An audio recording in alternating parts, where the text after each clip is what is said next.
हिंदुस्थानामध्ये आम्ही हिंदू आहोत आणि महाराष्ट्रामध्ये आम्ही मराठी आहोत.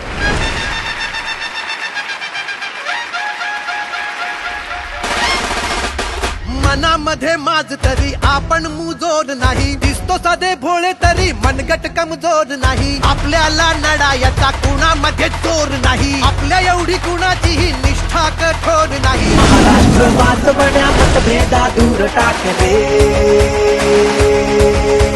मराठीच्या रक्षणात भाव माझा एक आहे.